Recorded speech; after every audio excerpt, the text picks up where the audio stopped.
Olá pessoal, tudo bem? Vou falar para vocês que hoje esse daqui é o episódio mais especial gravado até hoje no nosso podcast. A gente vai falar sobre um tema que é importante não só para ser aprovado numa prova de concurso com extrema dificuldade, mas também um assunto de extremo interesse para a educação do seu filho. Então acompanhe a gente aqui que hoje vai ser muito especial. E eu sou Yuri Moreira, eu sou empresário na área de educação e para isso eu também trouxe para falar aqui comigo ela, Jane Carvalho, nossa coordenadora do português, e ele, Vitor Rocha, o nosso coordenador da matemática. Tudo bem, pessoal? Olá. Nosso tema aqui hoje, pessoal, como aprender a aprender. É até meio filosófico, né? Como que você vai aprender a aprender? Primeiro você tem que aprender o que vem primeiro, o ovo ou a galinha. Mas a gente sabe, né, Jane, que é extremamente importante esse desenvolvimento da forma que se dá o aprendizado, da forma que se dá o estudo. Você já tem aí mais de 40 anos na área da pedagogia. 45 anos né, da pedagogia. 45 ao todo. O que você viu ao longo desse tempo que é de extrema importância nesse conceito de aprendizado? Principalmente o envolvimento dos pais nesse processo de estudar em casa. O descompromisso dos pais tem crescido muito, né, principalmente nessa última década, deixando os filhos mais soltos, mais, livres para poder usarem eletrônicos e com pouco tempo de uma capacidade de concentração muito grande. Uhum. Então, notadamente, houve uma mudança muito grande na percepção dos pais com relação a essa necessidade. Ô Vitor, você tem essa frase que você martela muito ela lá no curso, que é importante aprender a aprender, inclusive. Abstraindo até mesmo da questão da matemática, mas falando do aprendizado de forma geral para a vida. O que você enxerga hoje nessa geração, com seus alunos, com alguns dos pais? A gente sabe que não são todos, mas tem alguns que têm essas dificuldades que a gente precisa trabalhar melhor nesse sentido na vida dos meninos. Olha, eu costumo dizer que o processo de aprendizagem ele tem inclusive uma inércia, ele tem uma tendência. Quando você se acostuma a lidar com dificuldades e superar as dificuldades, você acaba se tornando um resolvedor de problemas. Então, assim, a vida ela vai se construir nesse formato, ninguém terá vida plena. Pelo menos, assim, é uma grande dificuldade, isso não existe se a gente pensar em termos gerais. O que é você se tornar um resolvedor de problemas, uma pessoa confiante, inclusive, para resolver esses problemas? É a forma de pensar. E quando eu digo que a pessoa aprende a aprender, é desenvolver justamente uma plasticidade cerebral. Como assim? Olha, é uma questão de visão de mundo, é uma questão de você aumentar suas referências, é uma questão de você se acostumar a pensar e sair de situações que te tirem da zona de conforto. Isso é muito comum nos alunos. E o que vem, na verdade, no nosso processo de educação, meio que na contramão do que deveria acontecer? Os processos estão ficando muito automatizados. O volume de informação fácil e pronta está chegando em abundância. Então os alunos não têm mais que resolver os problemas. Eles saem da situação de um resolvedor ativo e ele fica passivo ali no sentido que ele recebe muito comando pronto. Isso quando ele mesmo não consegue, um chat GPT ou então alguma outra ferramenta, o próprio Google, que passa a resposta para os alunos. Então, assim, hoje em dia, vamos lá. Quantas vezes os próprios pais, igual a Jane está falando aqui, ao invés de sentar ao lado do seu filho e buscar ali realmente tentar, antigamente a gente não tinha computador, a gente não tinha esse acesso à internet, não tinha um celular, não tinha tanta facilidade. Poxa vida, a gente não quebrava a cabeça nos problemas de matemática, isso não é um grande jargão. A gente não ficava ali, às vezes, mais de um dia quebrando a cabeça num problema de matemática e quando chegava na resolução era maravilhoso, era muito legal. Poxa vida, hoje em dia está todo mundo na internet. Tinha uma época que você até digitava, agora é comando de voz. Então existe uma facilidade ao acesso das respostas e das informações que, na verdade, está atrapalhando muito essa construção de um ser humano que realmente ele se desenvolve aprendendo. E quando eu falo aprender a aprender, não é só dentro aqui da parte da matemática, das disciplinas, né? Não é só isso não, pessoal. O ser humano ele consegue aprender quando ele é acostumado a aprender. E as dificuldades não vão vir só na escola. As dificuldades aparecem na vida. Então, assim, o processo de tentativa e erro, ele não pode ser abolido da formação de uma pessoa, de uma criança principalmente, que está sendo construída. Ela tem que tentar, ela tem que errar, e ela não pode se intimidar em relação a isso. Então a gente já até falou, né, Jane, algumas vezes, a criança é estabanada, vamos falar da questão motora da criança, é uma criança estabanada, quebra muito as coisas. Olha, vai quebrar. E se quebrar, você vai catar, você vai arrumar. Na hora de se alimentar ali, muitas vezes num prato de comida, um bifezinho um pouco mais rígido e tal, escorrega do prato, joga comida para todo lado. Não é por isso que você vai ficar agora cortando bife pro seu filho pro resto da vida. Exatamente. Vai esquentar uma comida, você tem que esquentar para ele. Poxa, ele vai trabalhar ali, sabe, num aparelho que envolve tempo, liga, desliga, raciocínio lógico. Porque não vai ter alguém, vai ter alguém que vai falar com ele o que ele vai ter que fazer até na hora de apertar os botões no aparelho. Quantas vezes a gente pega um aparelho eletrônico novo? Estou falando de eletrodomésticos, tá, pessoal? E a gente tem que pensar de uma forma lógica para operar aquele aparelho, aquele eletrodoméstico. Nem sempre você lê manual.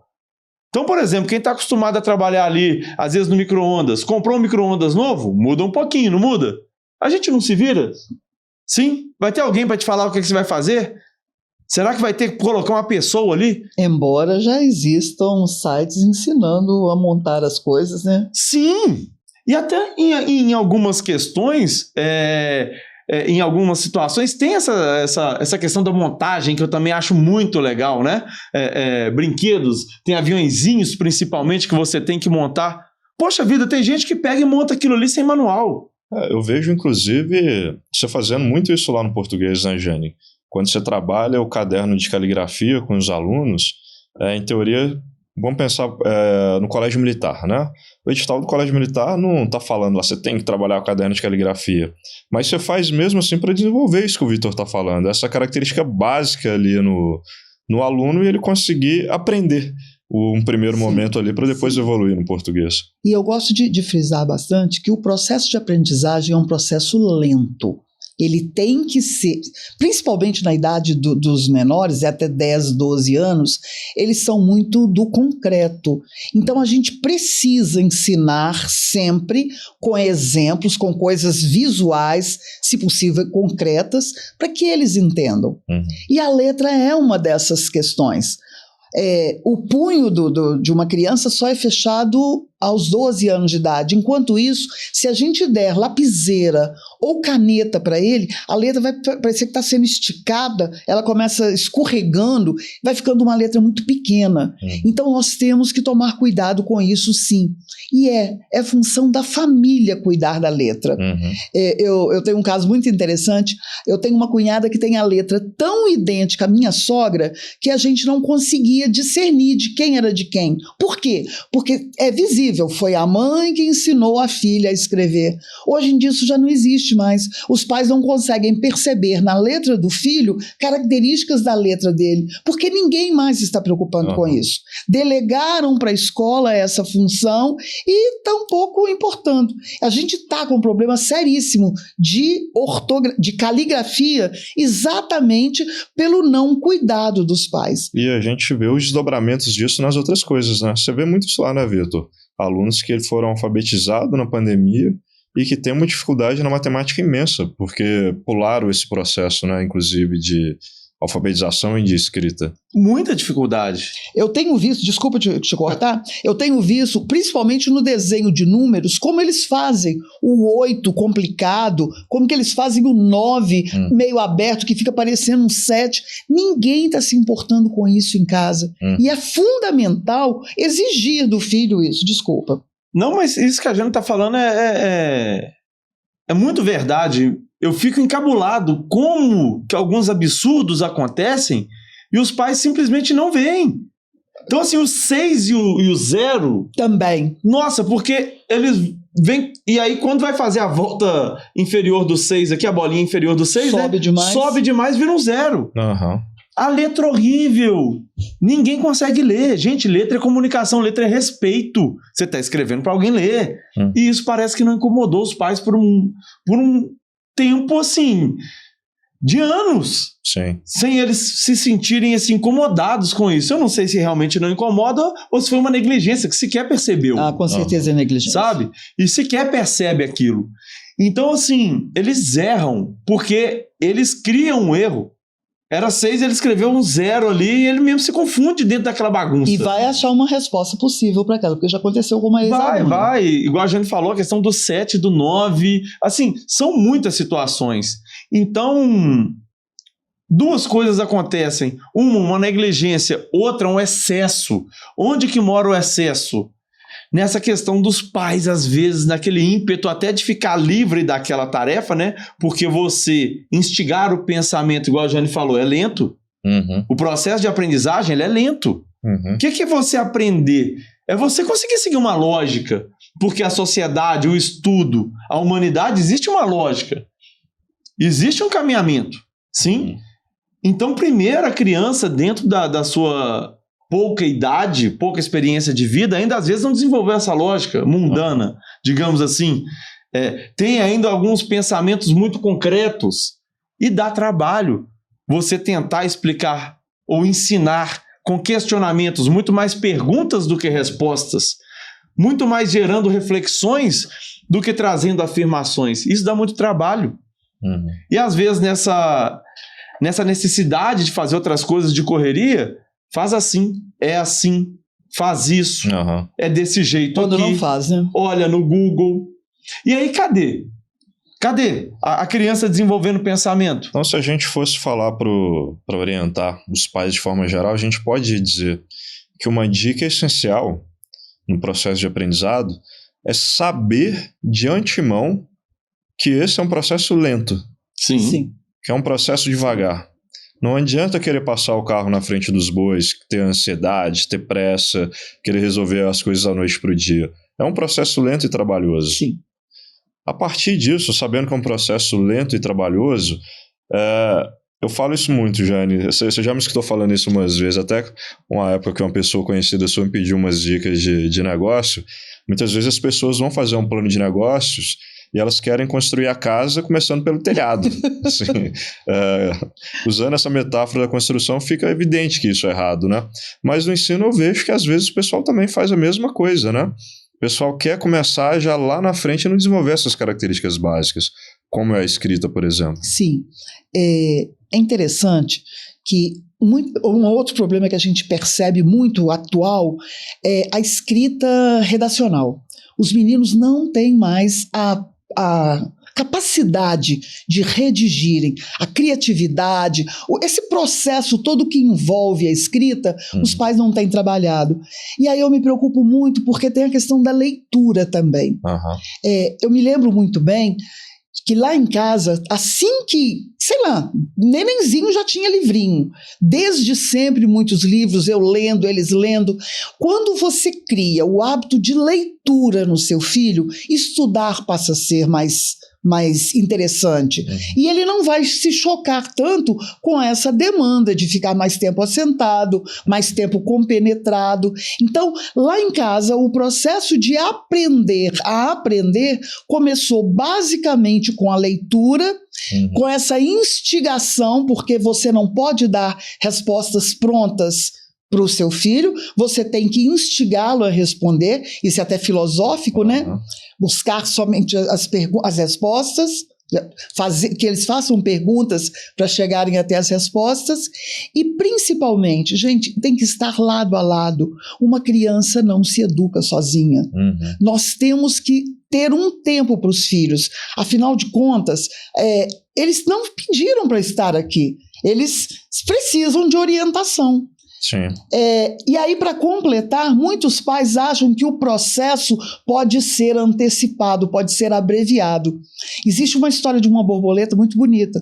Um casulo estava se abrindo e um homem ficou preocupado porque a borboleta estava demorando para sair do casulo. Mas é um processo. Aos poucos a asa ia secando e tudo. O que ele fez? Foi lá, pegou uma tesoura e cortou o casulo.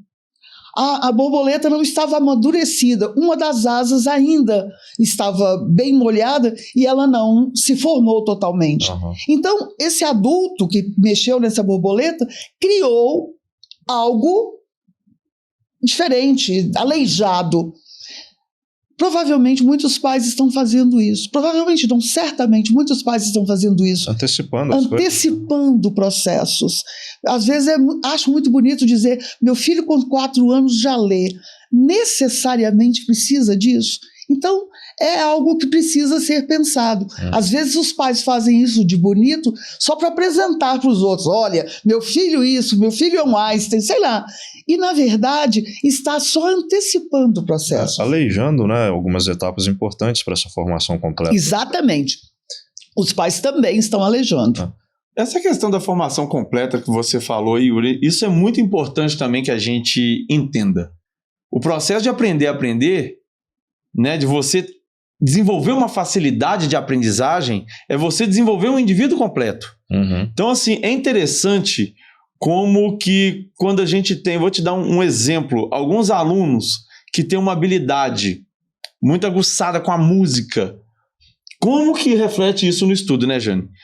Porque existem questões, né, dentro do nosso cérebro e tudo que a gente tem que entender, assim, existe uma inteligência musical, existe uma inteligência motora, existe essa inteligência que a gente fala mais, né, que é a inteligência aí cognitiva, das disciplinas e tudo. Olha, o aluno que consegue desenvolver isso de uma forma conjunta, aí ele vira um gênio. E por que vira um gênio? Porque é isso. Você começa a se desenvolver em todas as suas áreas, em todos os seus espectros. E isso ajuda demais. Quando a Jane fala da leitura, isso ajuda a aumentar o referencial. É como se você realmente abrisse, tivesse uma amplitude muito legal na sua linha de pensamento. A plasticidade, essa elasticidade cerebral vem disso. De você não se limitar. Do seu cérebro conseguir ir além. Dar respostas, e às vezes nem respostas. Às vezes é apenas você dar uma eficiência melhor no processo. Sim, isso é uma coisa muito importante nessa geração que a gente está vivendo agora, né? Porque com esse advento de internet, de inteligência artificial, a pessoa que tem essa capacidade plástica, inclusive, de desenvolver conhecimento com base no que chega nela, é a pessoa que vai se dar bem na sociedade e em qualquer setor. Sim. E isso é extremamente importante. E, Vitor, pegando esses pontos básicos, né? A Jane falou aqui da leitura, da caligrafia, tem um ponto que eu vejo com muita frequência, você trabalhando com os meninos, independente da faixa etária, a organização. A organização, você fala o tempo inteiro que ela é imprescindível para a matemática, para você poder conseguir resolver um problema matemático. Se a gente for mais além, a gente pode claramente inferir que a organização é extremamente importante para a vida como um todo, para a vida profissional, para a vida amorosa, e também é algo que dá para começar a ser desenvolvido com coisas bem simples dentro de casa, né, Vitor? Total. Quando a gente fala, inclusive, de autonomia, essa autonomia é passar, sim, para a criança, para o jovem, a necessidade dele fazer as suas coisas, dele resolver os seus problemas, e isso envolve diretamente a organização. Óbvio. Existem gênios que, sei lá, vivem em um ambiente ou conseguem resolver problemas na desorganização? Pode existir, nós não vamos falar de exceções. Agora, a regra... E também, um detalhe importante que as pessoas esquecem. As pessoas gostam de glamourizar esses gênios, mas não observam que outras áreas das vidas deles são completamente... caóticas. Disfuncionais, caóticas, tristes, às vezes, inclusive, né? Então, assim, a organização ela é algo realmente bom para o ser humano em todos os ambientes. Fundamental. Dentro das condições normais de temperatura e pressão, inclusive... para você resolver um problema, não adianta você se enfurnar no meio dele e ser mais um participante do caos. Se você não tem frieza para sair do problema, olhar aquilo de uma forma mais ampla e organizar as etapas, não vai sair, não adianta. Isso é organização de pensamento. Quando a gente fala para não passar o carro na frente dos bois, muitas vezes essa pessoa afoita, que só enxerga a chegada, mas não quer vivenciar o processo, não vivencia as etapas, não consegue entender que as coisas têm que ser divididas em etapas, vai sofrer muito mais. Porque vai querer dar um salto e não vai ter jeito. Se você não organizar em etapas a sua resolução de problemas, se você não quiser, muitas vezes, organizar em etapas para você alcançar seu objetivo de vida, e aqui eu não digo, gente, né, o Yuri falou muito bem isso no início do podcast, não é só para colégio militar, escolas técnicas, nada disso não. Seus objetivos de vida. Você tem que subir os degraus ali de uma escada para você chegar no topo. Não adianta você querer saltar, você vai caindo no meio da escada. Não adianta você querer subir correndo, você vai cair. Então qualquer desafio, qualquer problema de maior complexidade, você querer resolver aquilo no meio do caos, não dá. E assim são os problemas que a gente trabalha muitas vezes na matemática, e é interessante, voltando para a parte mais pedagógica, e até das escolas militares, o edital do 6º ano tem lá o tópico, eu sempre falo isso, é o tópico mais difícil que tem no edital do Colégio Militar do 6º ano, resolução de problemas.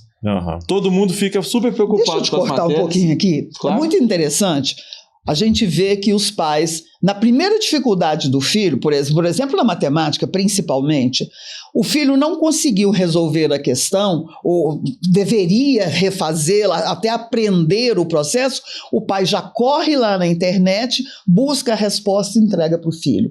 Então, esse imediatismo que está sendo criado agora, a culpa não é das crianças, a culpa é dos pais, desculpa. Não, e até complementando a sua fala, Jane, essa semana mesmo, eu me deparei com vários alunos que pediram uma inteligência artificial, não sei qual, para resolver o problema, e ela resolveu errado. Justamente porque não é uma coisa tão pragmática. E não tem um senso crítico, né, para ver. Sim, justamente a capacidade de discernir, né? A própria inteligência artificial não resolveu errado. Então, assim, existem algumas coisas, algumas nuances ali, que são muito peculiares, que é para ver realmente se você tem a capacidade de enxergar, sair do pragmático, do convencional, e trazer algo novo, uma inovação, uma eficiência dentro do processo, algo realmente fora da curva, algo realmente fora da caixa, né?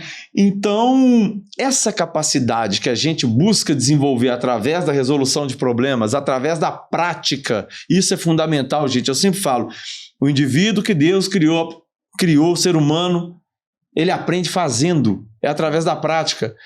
Ele não aprende apenas olhando, enxergando. É a prática, é a vivência. Então, na matemática, você precisa fazer a conta para você aprender a fazer conta. Para você abrir seus horizontes, para você pensar além. A matemática é uma ciência maravilhosa para isso. Você precisa muito mais do que fazer uma conta. Você precisa entender os conceitos.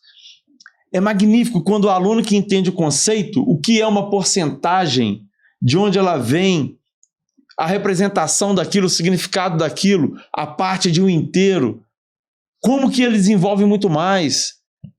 Quando a gente compara com o aluno que simplesmente calcula entende ali, memoriza uma forma de calcular, ele vira presa fácil, sabe? Ele só sabe fazer um cálculo, ele só sabe calcular, ele só trabalha em uma situação. Ele não consegue abrir os horizontes, ele não consegue sair daquela situação.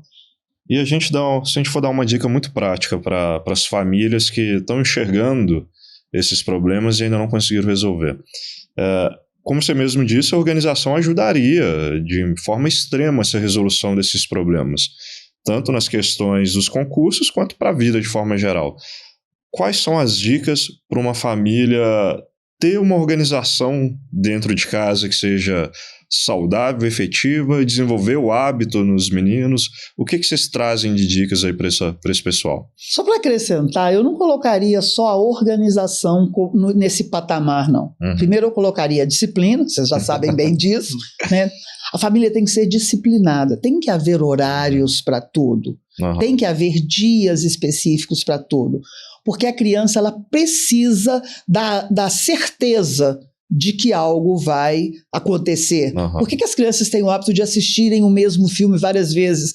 Por causa da previsibilidade. Uhum. Então, a família tem que ser uma família previsível, organizadamente previsível. Com rotina. Com rotina. E rotina fixa mesmo, Uhum. inclusive para a hora de estudar. E a hora de estudar na casa tem que ser respeitada por todos. Não adianta a criança estar lá na mesa estudando com a mãe e o pai assistindo futebol com a televisão alta. Uhum. Tem que haver todo o envolvimento. Afinal de contas, nós estamos fazendo crescer um serzinho novo que precisa da nossa orientação. Uhum. Então, primeiro a disciplina, depois a organização e a questão da obediência. Os nossos filhos têm que ser obedientes, não passivos, de jeito nenhum, mas obedientes, porque todo o processo exige que você siga um determinado caminho. Você não deve se desviar dele. E uma criança que não tem facilidade para obedecer, com certeza ela terá dificuldade nesse processo de aquisição aí de conhecimento. Sem dúvida. Agora eu colocaria mais uma coisa: tédio. Tédio como forma de aprender. Quando a criança está entediada, ela vai procurar alguma coisa para fazer. E que ela procure aquilo que está lá na mão dela. Jogos, livros, revistas, revistas em quadrinho mesmo, mas que ela tenha à mão para poder passar esse tempo de tédio, algo que seja construtivo. A casa tem que ser uma casa adaptada para as crianças. Livros na altura delas. O livro não tem que estar lá no alto da estante, de jeito nenhum, tem que estar na mão da criança. E eu já disse isso. Livro pode ser rabiscado, livro pode ser... Porque é o processo de interação da criança. Ela está internalizando aquele processo através do desenho, da escrita, ou alguma coisa assim. Ô, Vitor, Jane falou assim, uma palavra que é essencial para um processo bem sucedido: obediência. Você sempre fala isso, que muitas vezes tem um exemplo que eu vejo que os meninos adoram, quando você fala assim, olha... Tem uma questão lá, de vez em quando a questão vai e pergunta: você prefere jogar futebol ou jogar videogame? Aí você vai e responde: eu gosto de lasanha. É bem E você sempre fala: isso é um problema de comando, de obediência. Como desenvolver isso nos meninos dentro de casa? Olha, os pais repetem os comandos para os filhos milhões de vezes até perder a paciência e aí dá aquele show, né? Aquela cena bizarra. Ou largar também, né? Ou larga pra lá, mas assim, quantas vezes vai tomar banho, vai escovar dente, e aí vai, aquela murrinha, né? Que vai até falando até a hora que perde a paciência e dá a briga. Vai jantar, gente, é uma vez, não dá. Não dá. Uma vez firme. Tem que ter essa firmeza. O problema, sabe, é mole. E assim... É incrível, o primeiro dia de aula eu falo isso com eles, falo, olha gente, vou trazer uma situação meio absurda, mas vocês vão replicar essa situação absurda no decorrer do curso o ano inteiro. E meus alunos que estão assistindo, eles sabem muito bem que eles fazem isso muitas vezes. Sei lá, eu falo com eles que a pergunta é: qual a sua fruta preferida? Resposta: eu amo o canto dos pássaros. E aí vira realmente uma brincadeira lá, porque toda hora eu falo com eles. Você respondeu que ama o canto dos pássaros. O que é isso? Por mais que a pergunta da questão, que o comando da questão seja um determinado questionamento, eles respondem o que eles querem, o que está no coração deles. O que eles acham que tem que responder, e não o que está sendo perguntado. Ele responde o que ele, em algum momento ali, os problemas são longos, sim, eles já começam a pensar é uma coisa até intuitiva. Ah, vai me perguntar isso. E aí eles começam a imaginar qual vai ser a pergunta e no final eles respondem. E respondem muitas vezes até uma verdade. Por isso que eu falo do canto dos pássaros. É mentira? Não. É verdade, está lá no coraçãozinho deles. Agora, é o que foi questionado? É a pergunta?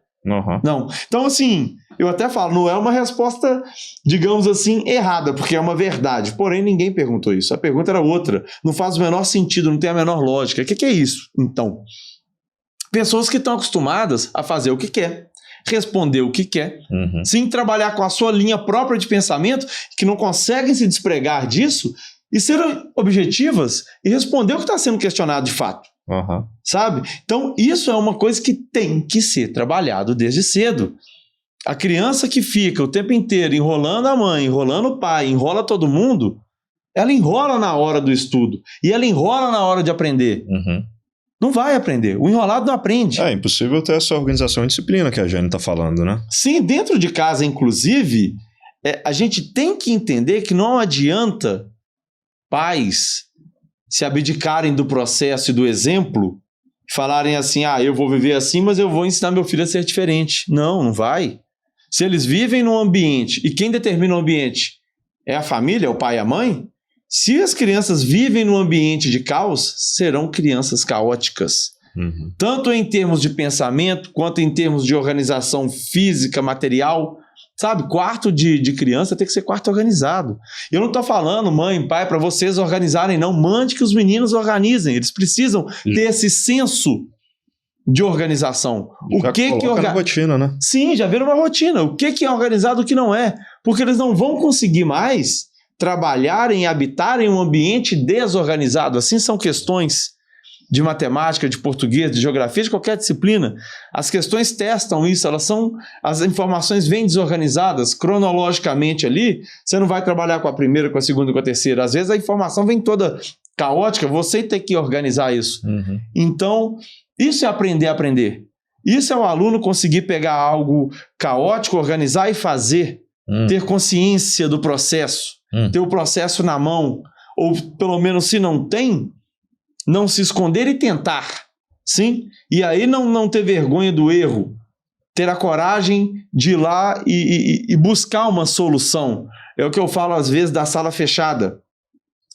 Eu costumo dizer também que esse processo de aprendizagem, o processo de resolver uma questão, é você estar dentro de uma sala completamente escura, você não enxerga nada. Essas pessoas que não têm essa atividade cerebral, né? Essa proatividade, se elas estiverem numa sala escura, elas sentam no chão e esperam alguém vir resgatá-las. Por quê? Porque a vida inteira alguém veio e resgatou. A vida inteira alguém veio com a lanterna. A vida inteira a lanterna simbolizando o pensamento, a inteligência. A vida inteira houve uma inteligência externa. E eles não foram à luz. Mas se você está numa situação dessa, o que você faz? Bom, estou preso aqui, vou ficar preso? Vou ficar parado? Não.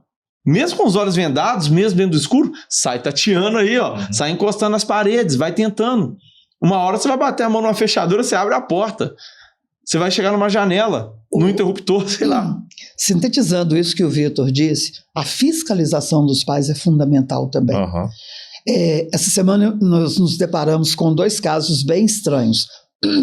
O primeiro, uma mãe me procurou dizendo que o filho, nós já começamos fazendo as provas, né, os simulados, dizendo que o filho estava indo muito bem. E eu, não, porque quem corrige os gabaritos sou eu. Eu sabia que o filho... Aliás, ele não estava indo, não era mal, não, era malíssimo, sabe, assim.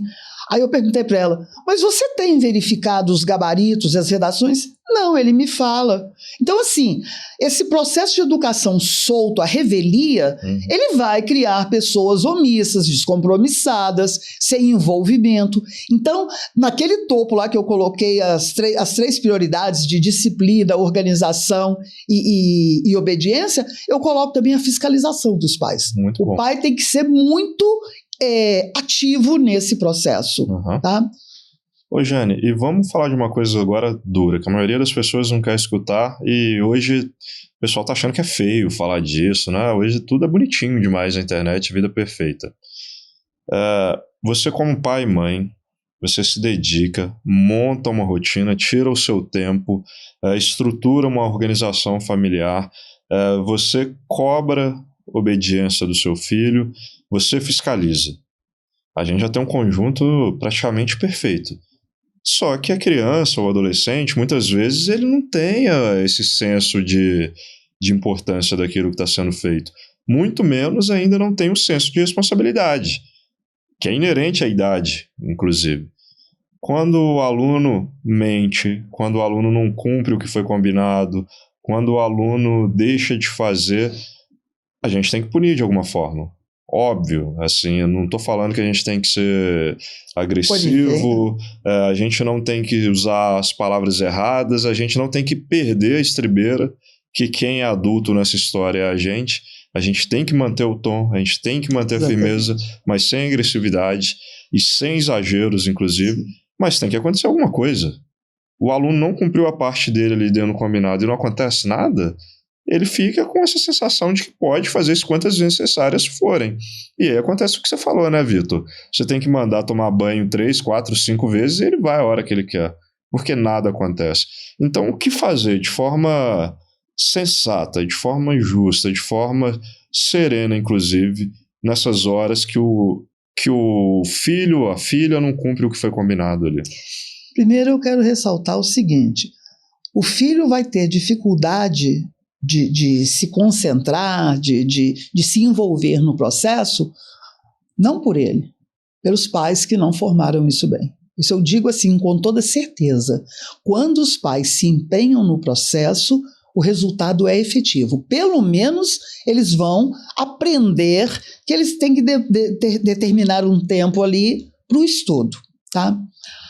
Mas, estamos diante de uma criança que não quer estudar, de um adolescente que não quer estudar, que não vê esse envolvimento. Principalmente a firmeza dos pais. Os pais têm que ter a voz ativa. Lógico, como você disse, não punir com falas pesadas, com castigo corporal, de jeito nenhum. Mas tem que haver uma restrição, uma retirada de algo que é muito bom para o filho, para ele poder perceber que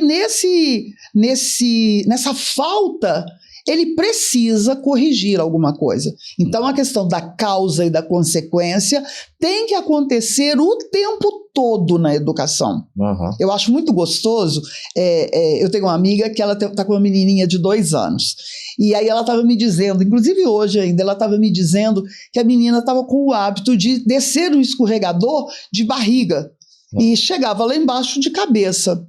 Aí a mãe chamou a atenção dela e explicou, não pode, faz dodói e sai sangue. Agora a menina pode, não pode, sangue, dodói.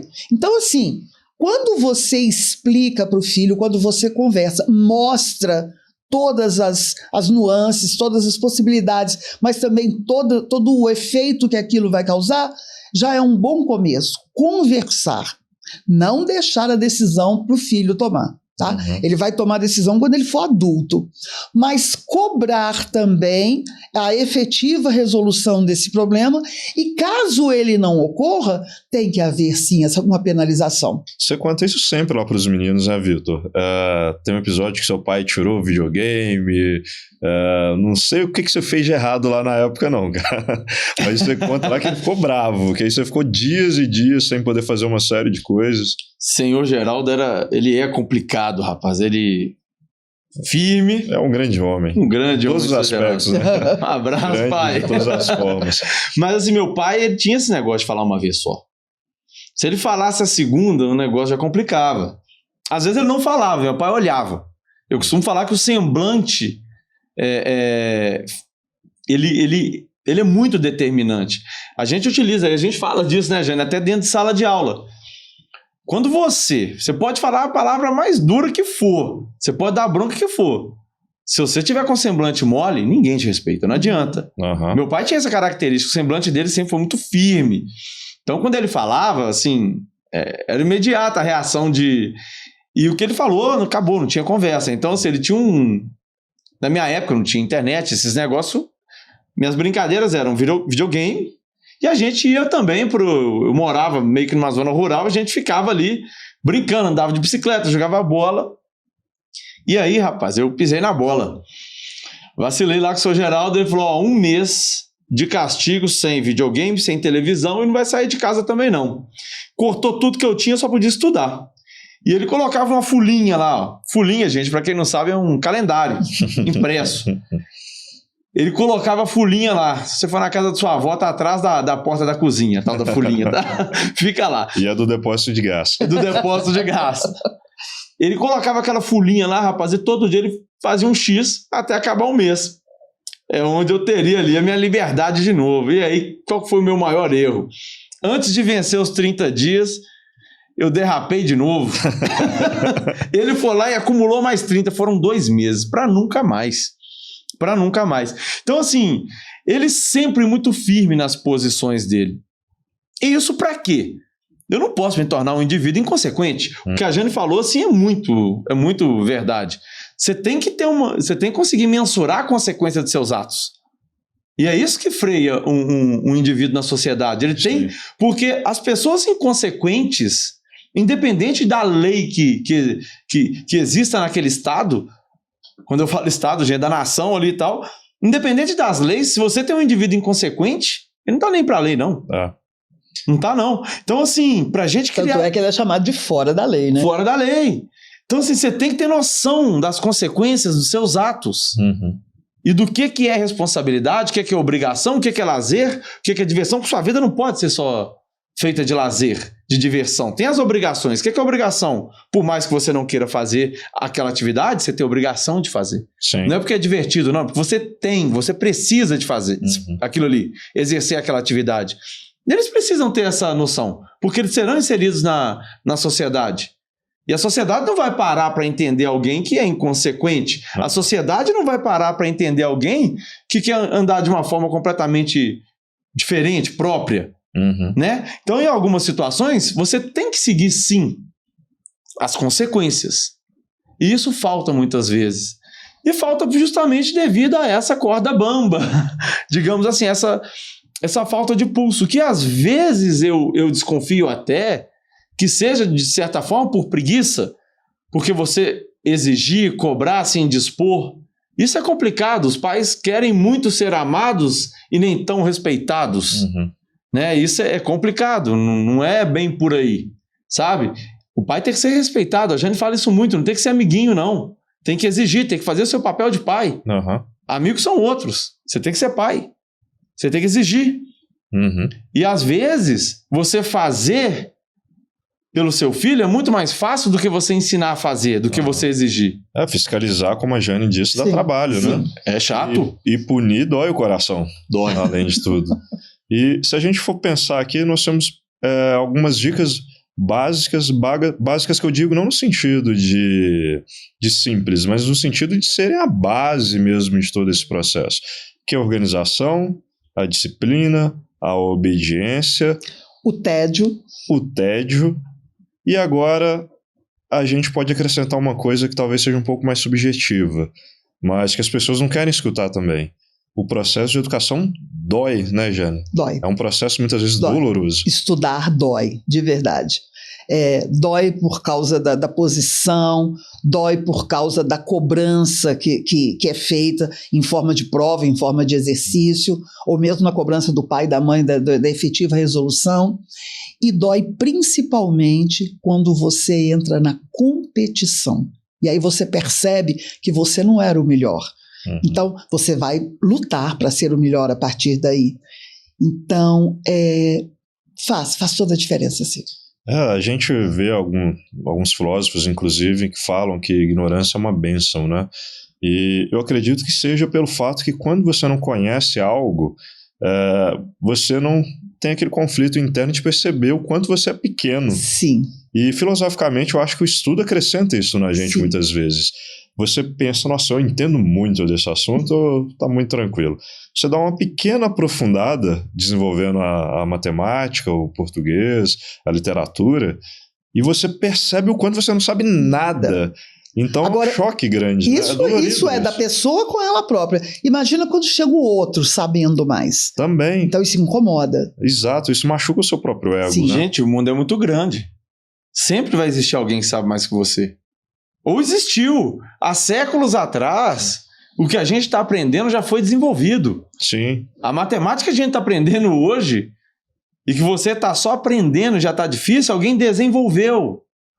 Né? E quando a Jane, por exemplo, fala da questão do tédio, isso é muito perigoso, porque do mesmo jeito que você constrói alguém que por uma inércia é movido pela vaidade boa de aprender, gosta de aprender, brilho, né? Pelo brilho, e que se torna um indivíduo assim, realmente que fica encantado por aprender e saber mais, que se sente desafiado, porque ele foi construído assim o tempo inteiro. Tem alguns que se acostumam com o tédio e aí vira o famoso preguiçoso. Não, eu tô falando tédio no sentido de na falta do que fazer. Eu me lembro muito bem lá em casa, mãe, mas não tem nada para fazer nessa casa. Tinha sim. Não era aquilo que ele queria, que era televisão, que era... ia para os livros. Mas é bem isso que eu tô falando. Sim. Não pode deixar o aluno ser tomado pelo tédio e se acostumar a não fazer nada.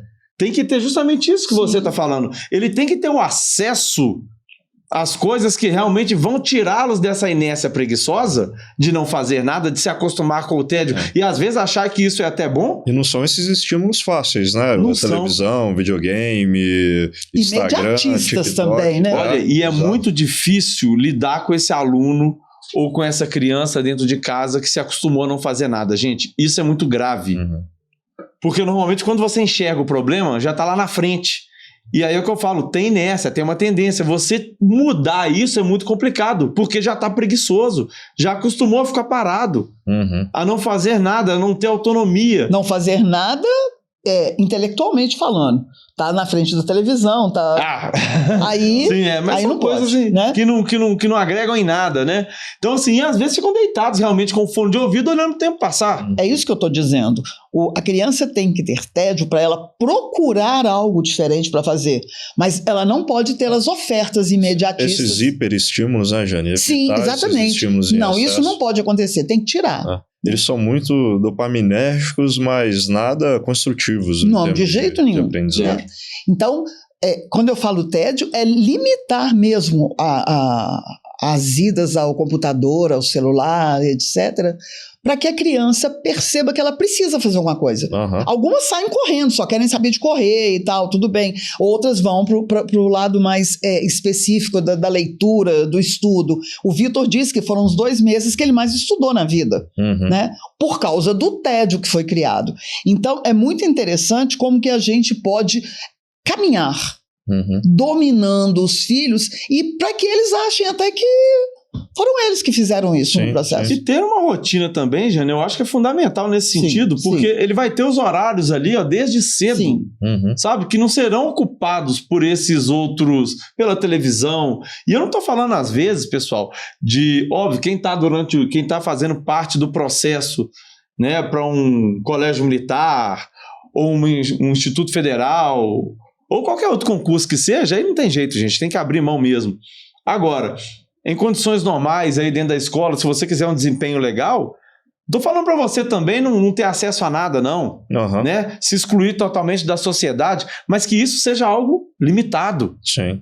Coloque limite no seu filho, que ele tem um horário, beleza. Olha, você vai assistir, você gosta de tal programa, é um programa legal, você gosta de ver alguma coisa aqui no YouTube, alguma coisa que acrescenta, alguma coisa legal, você está fiscalizando, mas que seja reduzido e que tenha um horário de estudo, que ele saiba que ele vai ter o horário de estudo. E se não entregar, olha, infelizmente, você não cumpriu com sua parte. E além da rotina do lazer, a rotina do descanso também é importante, né? Sim. O horário certo de dormir. Essa previsibilidade é totalmente importante na construção de um novo ser. E além dessa questão, Jane, eu acrescentaria o não descansar na hora errada, né? Porque tem gente que inverte as coisas. Descansa primeiro. Descansa primeiro. Para depois trabalhar. Isso gera ansiedade também. Sim. Porque quando você descansa primeiro ao invés de trabalhar, no seu descanso a cabeça não para. Você fica de consciência pesada. Não é um descanso bom, né? Não é. Porque você fica de consciência pesada. O descanso bom é aquele descanso de dever cumprido. Isso. O sono dos justos. Sono dos justos. Eu fiz a minha parte, agora você dorme. E dorme tranquilo, minha parte eu fiz. Consciência limpa. Vocês estão falando de dormir aqui? Me preocupa muito os pais que deixam os filhos dormirem até 10 horas da manhã, até sei lá que horas. Eu acho loucura. Tem que ter rotina para levantar também, tem que ter horário, porque se isso não acontecer, que horas que esse cérebro de verdade vai entrar num processo de conhecimento, de aquisição de conhecimento? Eu gosto muito de estudar pela manhã, a cabeça está mais fresca, é muito bom para mim. Uma pessoa que já levanta às 10 horas da manhã, ela já chega, sei lá, quebrada. Eu não sei se é fisiológico, na minha cabeça, se tá dormindo até 10... é porque ficou acordado até tarde. Tem esse pensamento. É fisiológico, não tem cabimento uma pessoa dormir, sei lá, 13 horas. E eu acrescento mais uma coisa, é neurologicamente comprovado. Não existe isso, eu sou mais diurno, eu sou mais noturno. Não existe isso. O que existem são maus hábitos. Todo mundo precisa dormir à noite, inclusive, no ambiente escuro, sem tela, sem estímulo, sem barulho, mínimo de 7 horas por noite. O ideal é que seja 8, para as crianças ainda mais, né, já estão em fase de desenvolvimento. Então tem que ter rotina para o descanso. E não adianta falar, eu vou trocar a noite pelo dia, porque à noite eu produzo. Mentira! Seu organismo está tão desregulado que ele está achando que você produz melhor num outro horário. Se você inverter isso, se adaptar e mudar, você vai produzir infinitamente mais do que você tem produzido ultimamente. Então, é importante o pessoal saber que quando a gente está falando de rotina, não é só determinar, você vai estudar das 14 às 16 horas. Não, rotina não é isso. Rotina é o horário do lazer, é o horário do descanso, é o horário do joguinho. Pode ter joguinho? Pode. Joguinho não mata ninguém. O que mata é ficar por conta do joguinho o tempo inteiro. Ficar no joguinho quando deveria estudar, ficar no joguinho num processo de seleção de colégio militar, que são poucos meses em vista do benefício. Então essa rotina bem organizada em todos os âmbitos é essencial, né, Jane, para a gente ter sucesso com eles. Sim, fundamental. Eu digo isso o tempo todo. É muito interessante quando os pais tem esse hábito bem determinado, e alguns chegaram a passar para mim, eles faziam cartazes da segunda-feira, às horas, tudo bonitinho, e colocavam um post-it, o que deveria ser feito. Hoje você vai fazer o dever de tal coisa assim, assim, tudo, encaminhando o filho para a resolução. Aparecem ideias sensacionais desses pais quando eles aplicam isso no dia a dia das crianças. Uhum. Então vamos dar uma sintetizada aqui nas dicas de novo. Disciplina, me ajuda aqui se eu vou esquecer alguma coisa. Disciplina, obediência, rotina, o tédio bem promovido, fiscalização dos pais, o resultado dessa fiscalização que vai ser a punição. E agora vamos falar de uma coisa boa para a gente fechar. Quando o aluno está fazendo tudo bem feito, quando a criança está fazendo o combinado, quando a criança está evoluindo no processo. Se a gente vai falando de um concurso, ela nem foi aprovada ainda, mas a gente está vendo que ela está evoluindo. O que a gente tem que fazer, Jane? Premiar sempre, elogiar o tempo todo, não é elogiar só quando a nota é total, mas quando houve um avanço já, evolução, né? Uma evolução. Mas, principalmente criança, como eu disse, elas são muito concretas. Então, lá em casa, por exemplo, a gente tinha uma moeda de troca. Eles tinham um porquinho de barro e cada vez que tinham um progresso, ganhava uma moedinha de R$1. Um dos meus filhos preferia muito mais o chocolatezinho, que ele ia juntando os bis para poder ver aquele montante de sucessos que houve. Então, os pais têm que criar também essa moeda de troca, além do elogio, para que o filho se sinta valorizado. Uhum. Tá?